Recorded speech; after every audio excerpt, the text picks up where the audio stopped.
This took me a couple hours of meditation, even before, if not longer, even before I approached it, because a lot of these principles are very real to me.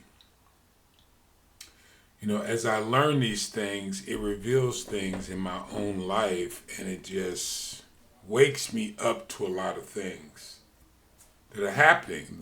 Dealing with the spirit of the people that are around me and dealing with my own spirit. So learning these principles is a very real thing for me, and I hope they are for you as well. It makes you more aware, and there's a two-edged sword of being more aware.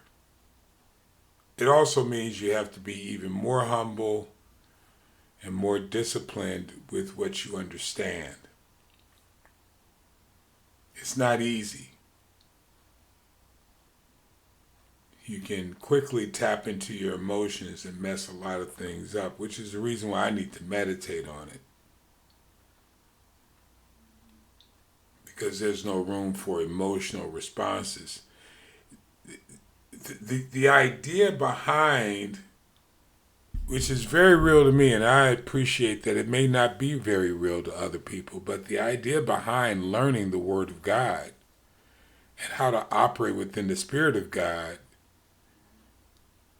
is tapping into the unlimited power that we have in God. It means you will see and sense things because you're tapping into the unlimited. You get to see. It's very easy to start taking it personal. But again, realize what I have said to you over these. I don't know how long you've been listening to my videos. But realize what I say to you. No one is thinking about you when they react. When they respond, they're thinking about, for the most part, their best interest. It is very rare to run across people who are more mindful of you than they are of themselves. Very rare. I wish it was more common. It just isn't. It wasn't always true for me.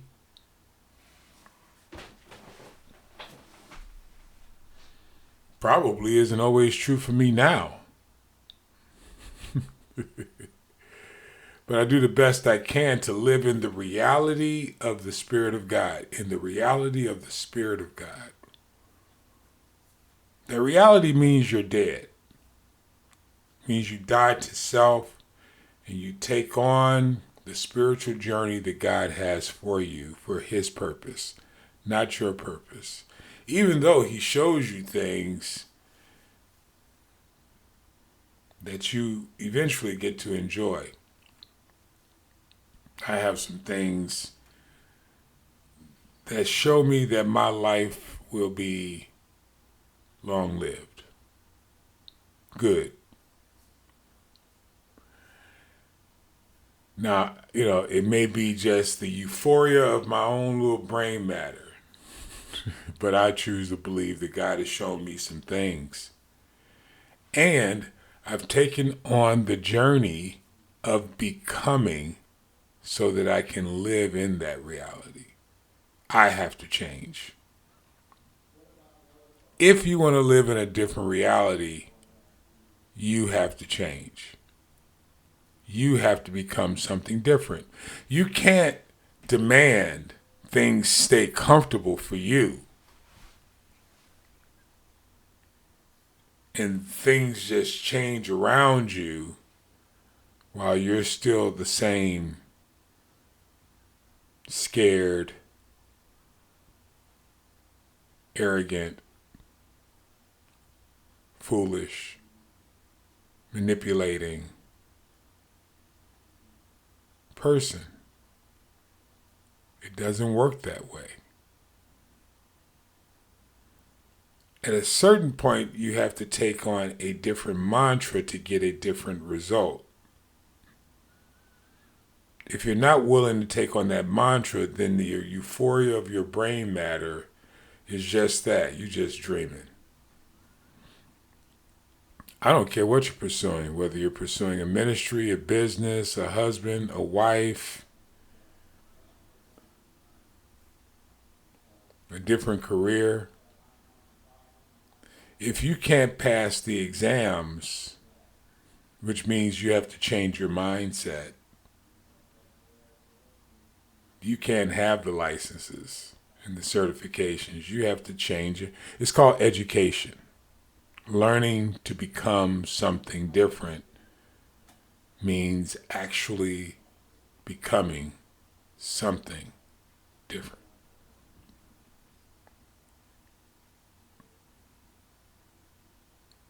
We have a lot of people that say they want something and they're not willing to go after it the way God tells them to go after it.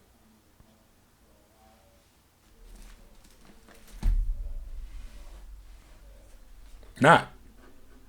They think it should just come to them because of whatever reason.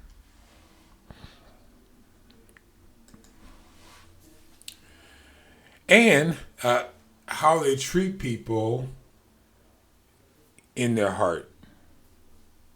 With a big smile on their face.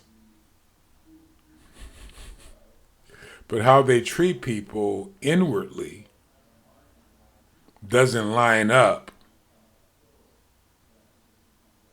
with what they say they want. It breaks my heart. It breaks my heart. Because again, I live in the seventh day of rest, which is God will eventually get me where He wants me to be. But then I just look at all the tragic people who don't understand the seventh day. And they're not willing to change. They still think manipulating will get them beyond the walls of Jericho. And it will not. The reason why I was meditating on this today so much is I was looking at some of the elements, and I want to say some because I'm not sure if I covered them all. But there are elements to this story in Joshua chapter 6 that I want you to pay attention to. To my kids, my grandkids, my brothers and sisters around the world, and whoever else considers me a teacher, and whoever else is just listening to this because I don't, for whatever reason. God bless you. I want you to pay attention to the armed men who are the warriors, the priests who have the horns, the Ark of the Covenant, and the people. The people have no responsibility other than to shout.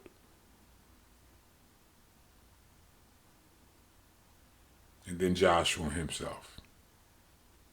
I want you to see the attitude of the leader on two sides. The attitude of the leader is one of humility. Humility. That's the first thing I want you to see. The second thing I would like for you to see is that he hears and sees clearly what God is saying to him. I also want you to see that he has the respect of all the people. He has the respect of all the armed men. Had that conversation before they got there in a year prior to. He had the respect of the priest. Why? Because what he said he could do, he did. What he said he could do, he did. Because he heard directly from God, he followed the path that God had given him, and everything that God had given him to do, he did, and it turned out well. Oftentimes, when you do this with people in your life, they don't realize that it turned out well because you're following God's will.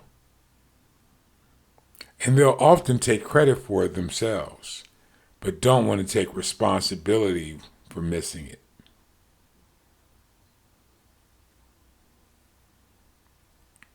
It's sad.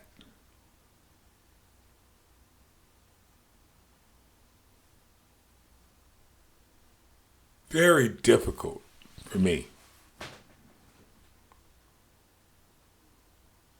I had to meditate on this because each and every one of these positions are important for anything to succeed. You need armed, skilled people to go before you. You need the heart of God. The priests carry the heart of God with the Ark of the Covenant. You need skilled people who also has your rearward, your back.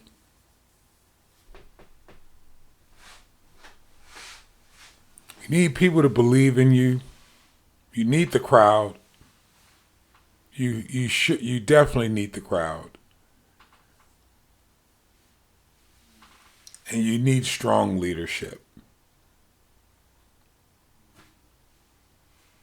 In Joshua chapter 6, I want to read you this directly out of this Bible. Shout out to Lee Hill if he ever listens to these videos. Thank you for this Bible. It's been good for me for 25 years. Thank you very much.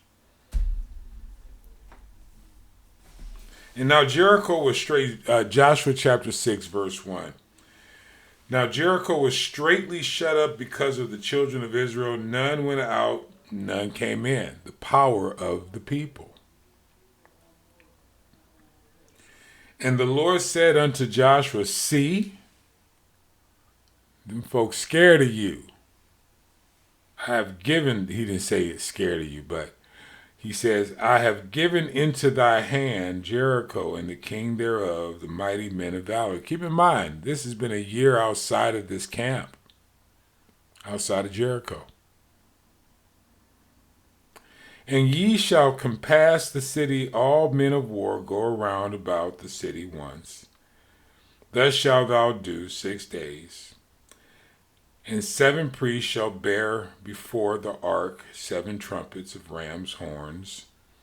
And the 7th day ye shall compass the city 7 times, and the priest shall blow with the trumpets. I'm asking you not to think too deeply about this, in the sense where you get confused. Well, I think one of the reasons why people don't read the Old Testament, because it's, first of all, it's written in old language. But if you can pull the story out of the old language and relate it to your 21st century, I don't know what century you're in today, if this is long lasting, but right now we're in the 21st century, and relate it to your life, your 21st century life. There were men of war. First of all, the goal is to win Jericho. That's the project. Project is Jericho. They spent a year before going into Jericho. Now, if you can relate to that, they built a team, right? tribe of Israel, built a team. So that's a whole family unit. A lot of people together moving as one. So there are principles to that, right?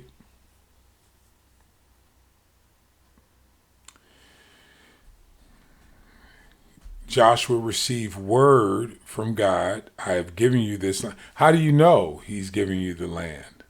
How do you know? Joshua understood history. He understood what the signs were based upon his history with Moses.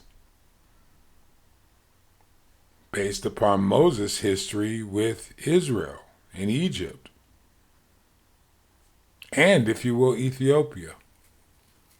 But I don't want to go too far in the weeds. They understood natural law. They understood the voice of God. The direction of God.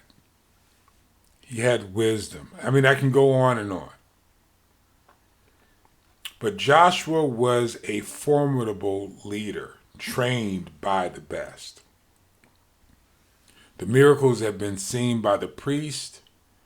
The maturity had been seen by the men of war. And for that reason, he had a team. He didn't try to do it by himself. He was not alone. He had the power of the people. Ye shall compass the city, all men of war. He had a plan. He had a plan. Verse 4, Joshua 6, verse 4, and the 7 priests shall bear before the ark 7 trumpets of ram's horns. And the 7th day ye shall compass the city 7 times, and the priest shall blow the trumpet. I'm not going to be able to finish this whole thing. A lot of setup in this one. Verse 5, and it shall come to pass that when they make a long with the ram's horn, long sound with the ram's horn, when ye hear the sound of the trumpet, all the people shall shout with great shout, and the wall of the city shall fall down flat, and the people shall ascend every man straight before him. That was the summary. That was the plan up front. Then the work began, because that was Joshua's conversation with God on how it would go. And I think this is important that you see that there was a clear plan first.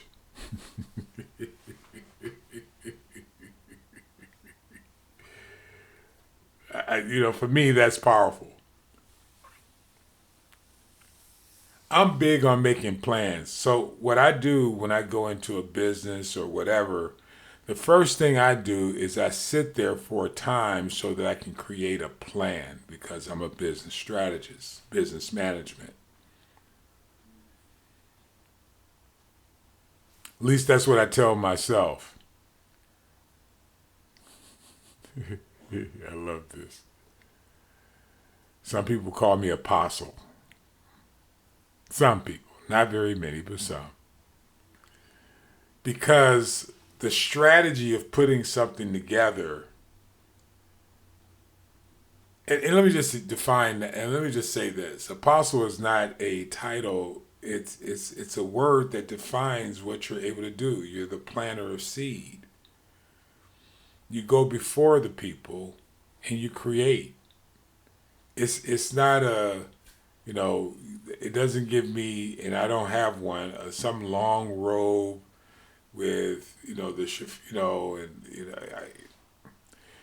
some organizations have that regalia, because you have to be accepted within their group to take on this, what they would call a role, which really is closer to a responsibility.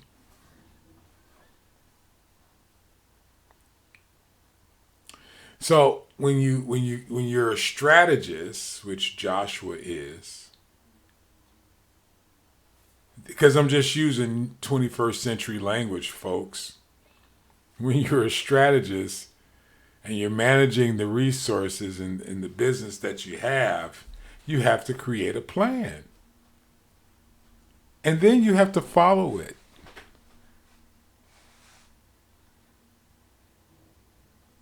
In Joshua chapter 6, verse 6, he says, And Joshua, after all the planning, and Joshua the son of Nun, called the priests and said unto them, Take up the ark of the covenant, let the 7 priests... See, he got the plan first.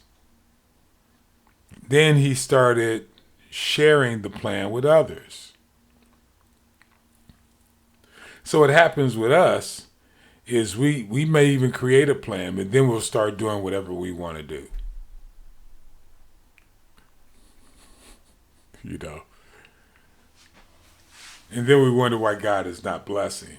Because you don't want to follow the plan that God has shown you. Verse 7, And he said unto the people, Pass on the compass and compass the city, and let him that is armed pass on before the ark of the Lord. And it came to pass, when Joshua had spoken unto the people, that the 7 priests bearing the 7 trumpets of ram horns passed on before the Lord, and blew with the trumpets. And the ark of the covenant of the Lord followed them, and the armed men went before the priests that blew with the trumpets, and the rearward came after the ark, going on and blowing with the trumpets. And Joshua had commanded the people, saying, Ye shall not shout, nor make any noise with your voice, neither stay in your lane. Ooh, there's a lot I could say there. Neither shall word proceed out of your mouth until the day I bid you shout, then shall ye shout. Out of time. But mindful respect is where we're going. Mindful respect for God, mindful respect for the leadership, mindful respect for the leader who has a plan that has been shared with all the people, that has been shared with the mighty men, and that has been shared with the spiritual leadership.